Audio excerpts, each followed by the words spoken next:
అఖిల భారతీయ విద్యార్థి పరిషత్ మహాత్మా గాంధీ యూనివర్సిటీ శాఖ ఆధ్వర్యంలో బతుకమ్మ వేడుకలను ఘనంగా నిర్వహించారు. ఈ కార్యక్రమానికి ముఖ్య అతిథిగా హాజరైన ఏబీవీపీ జాతీయ కార్యవర్గ సభ్యులు జీవన్ మాట్లాడుతూ బతుకమ్మ ప్రత్యేకతలు, తెలంగాణ సాంస్కృతిక వారసత్వం, మహిళా శక్తి ప్రతీకగా హుందాతనాన్ని విశదీకరించారు. అఖిల భారతీయ విద్యార్థి పరిషత్ మహాత్మా గాంధీ యూనివర్సిటీ శాఖ ఆధ్వర్యంలో బతుకమ్మ వేడుకలను ఘనంగా నిర్వహించారు. ఈ కార్యక్రమానికి ముఖ్య అతిథిగా హాజరైన ఏబీవీపీ జాతీయ కార్యవర్గ సభ్యులు జీవన్ మాట్లాడుతూ బతుకమ్మ ప్రత్యేకతలు, తెలంగాణ సాంస్కృతిక వారసత్వం, మహిళా శక్తి ప్రతీకగా ఉన్నదనాన్ని విశదీకరించారు. తెలంగాణ ఆడపడుచులు దేవతా స్వరూపిణులుగా భావించి కుటుంబ శ్రేయస్సు, సుఖశాంతి, ఆయురారోగ్యాలు కోరుకుంటూ ఈ వేడుకలను నిర్వహిస్తున్నారని వారన్నారు.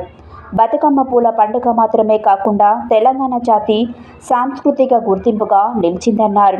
ప్రపంచవ్యాప్తంగా తెలంగాణ వారు ఏకమై తమ మంచి మనసు చూపించే వేళగా ఈ పండుగ నిలుస్తుందని వారన్నారు.